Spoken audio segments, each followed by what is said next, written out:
জানতে পারি যে আমার মেয়ে না আমার মতো অনেক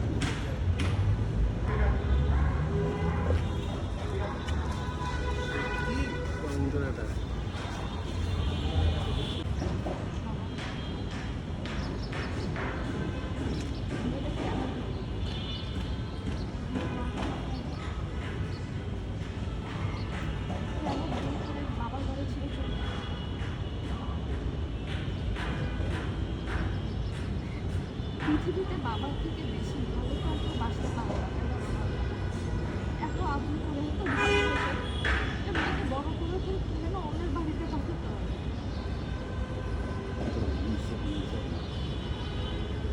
আমি জানি কাউকে দিতে ব্যবহার করতে এই শুধু তুই ফাঁসি মুক্তি আমিও কষ্ট পেয়েছি, আমিও মেনে নেওয়ার চেষ্টা করেছি। কিন্তু বাবা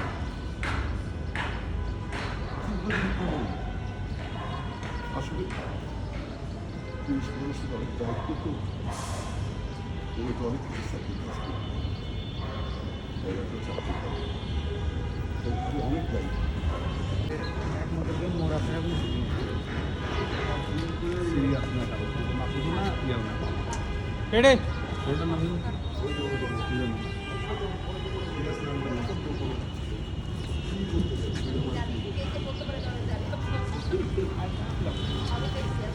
বৃষ্টির সামনে গো চলো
ওকে কাট ইন্টারনেট বিরুদ্ধে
Okay.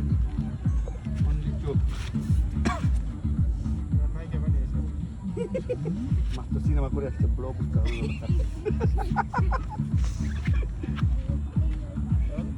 ওয়ান সেক রোলিং ওর দিকে একটু শুধু আইবল শিফট ইয়ার দিকে সিনার দিকে আইবল শিফট ওকে উঠো না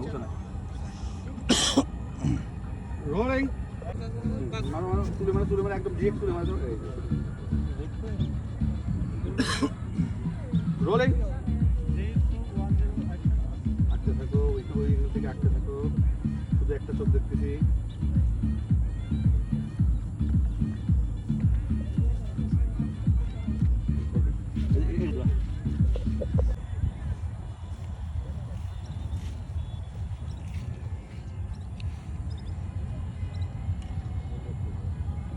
ধরে নাই আবার দেন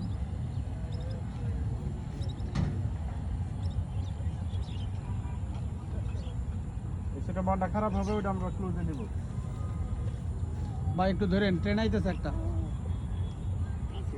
হ্যাঁ দ্বিতীয়বার আরেকবার কল দাও তো প্লে ট্রানজাকশন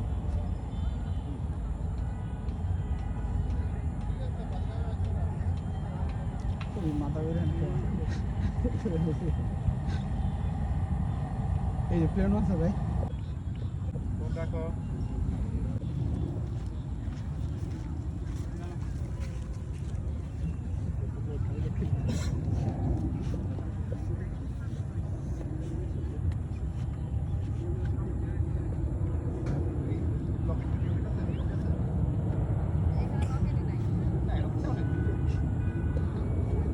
নিজস্বতা রাখতে হবে রোলিং অ্যাকশন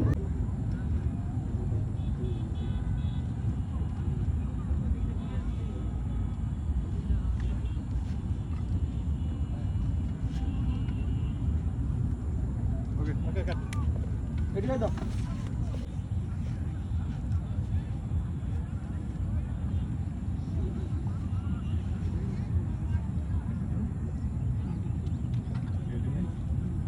ওকে হ্যাঁ রিয়েল টাইম করো এখন রিয়েল টাইমে যাও আচ্ছা কত সময় পরে তুমি কি সাথে সাথে উঠে গেছো না আরে প্রথমে ইশারা দাও তারপর উঠে গেছে না ও হ্যাঁ ওকে ও ভাবে যাবে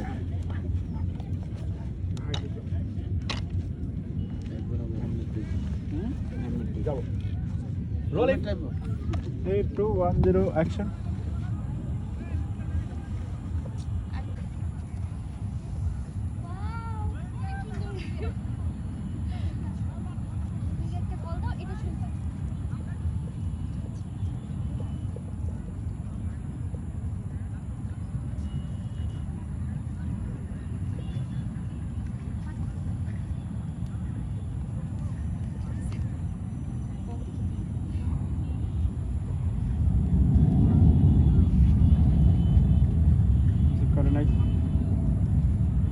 কেটে দিছে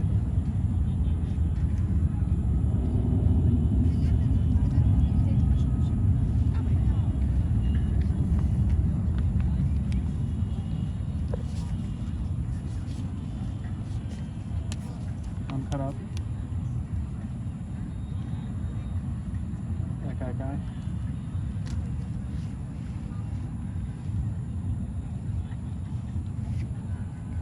ওকে কাট নাটক তো অবশ্যই একটা সামাজিক মেসেজ দিবে। কত পর্বের নাটকে আপনি বানাচ্ছেন?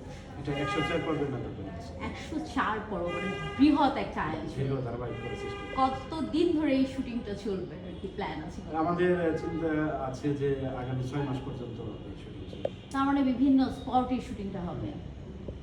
আমাদের ঢাকাতে হবে, ঢাকার বাইরেও হবে, কিংবা ফ্যামিলি নিয়ে একটা সময় ঘুরতে যায়, হয়তো সেটা কক্সবাজার হতে পারে, ওখানেও হবে। মানে ফ্যামিলি বন্ডিং দেখানোর জন্য বিভিন্ন জায়গায় যেতে হয়, ওগুলো থাকবে। মানে এই নাটকটা টোটালি একটা সামাজিক বার্তা দেবে যে একীভূত হয়ে থাকা মানে ভালো থাকা। হ্যাঁ, এটা একটা অন্তর্মুখী বলেন না আমি কেন তো এটা টোটাল আমি অনলাইনে দিয়ে দিব নিউজের বাইরে, তো কিছু বললে আপনার দেখা যায় আমাদের আমরা যারা এখন শহরে থাকি, শহরে শুধু স্বামী স্ত্রী কিংবা তার ছেলে মেয়ে, মা বাবাও থাকে না, কিংবা মা বাবাও গ্রামে আসে, কিংবা মা বাবা যদি শহরে থাকে, ছেলে মেয়ে এস্টাবলিশড হয়ে গেলে তারা আলাদা থাকার চেষ্টা করে, বা ছেলে এস্টাবলিশড হয়েছে বিয়ে করার পর বউ চায় আলাদা একটা সংসার, তো তারা আলাদা থাকার চেষ্টা করে। যে পুরা বা মা বাবা দেখা যায় এক ফ্যামিলিতে আছে, ছেলে মেয়ে আরেক ফ্যামিলিতে আছে, তাদের যে বন্ডিংটা তরু ভাই ভাই সাহেব অনেক, মানে এক একজনের এক এক ক্যারেক্টার এবং এক একজনের এক এক ব্যাকগ্রাউন্ড আছে এখানে। মানে যে কোনো ক্যারেক্টারেরই তার আলাদা আলাদা একটা গল্প আছে। আচ্ছা। আমি বললাম না যে শহরের বিভিন্ন গল্প একসাথে করে আমরা একটা পরিবারের মাধ্যমে দেখাচ্ছি, কিংবা এই এর মাধ্যমে অনেক পরিবার কথা অনেক বলছে। পরিবারের এমন হতো না যে 90s-এ দেখা যেত যে মা চাচি যদি জানতো যে অমুকের এটা পছন্দ, তো রান্না হলেই বাড়ি চলে যেত। এই নাটকের গল্পের জন্য আপনি যাদেরকে বেছে নিয়েছেন, ভাই যদি কিছু মনে না করেন আমি কি একটু ফোনটা জি, জি। ধরবো? আসসালামু আলাইকুম। আলাদা আলাদা অনেক গল্প আছে যেটা আমরা শুধু আমাদেরটাই দেখি, বা বড় যারা আমাদের আত্মীয় স্বজনটাই দেখি, আমরা কিন্তু সবারটা জানি না। কিন্তু এমন এমন গল্প আছে আসলে অনেক হৃদয় বিদারক হতে পারে, অনেক আশ্চর্য হতে পারে, অনেক ইমোশনাল হতে পারে, রোমান্টিক হতে পারে, পারিবারিক নানা গল্পের মধ্যে মানুষ যায়। তো আমরা চেষ্টা করেছি যে এই শহরে কিছু গল্প একসাথে করে আমাদের গল্প ফুটিয়ে তোলার জন্য, যেটি ভিন্ন ধর্মী গল্প, যেটা সাধারণত আমাদের সাথে ম্যাচ করে না, কিংবা আমাদের দৈনন্দিন যেভাবে আমরা চলি, আমরা শুধু আমাদেরটাই ভাবি, কিন্তু আশেপাশে কী হচ্ছে না হচ্ছে এটা জানা দরকার আসলে। আমরা মনে করছি গল্পের মাধ্যমে তাদেরকে জানাই। ব্যাপারটা এরকম যে পাশের ফ্ল্যাটের মানে লাশ পচে যাচ্ছে, বাট আমরা জানছি। এটা কি আপনি মানে একটা পরিবারের গল্পকে এভাবেই দেখাতে চান যে আমরা যে একটা সময় পার করেছি 90s-এ, যখন প্রত্যেকের বাড়ির তরকারি প্রত্যেকে জানে? আসলে এই শহরের প্রতিটা পরিবারে নানা রকম ভিন্ন রকম গল্প আছে, যেটা সত্যি। আমার দিকে আবার প্রথম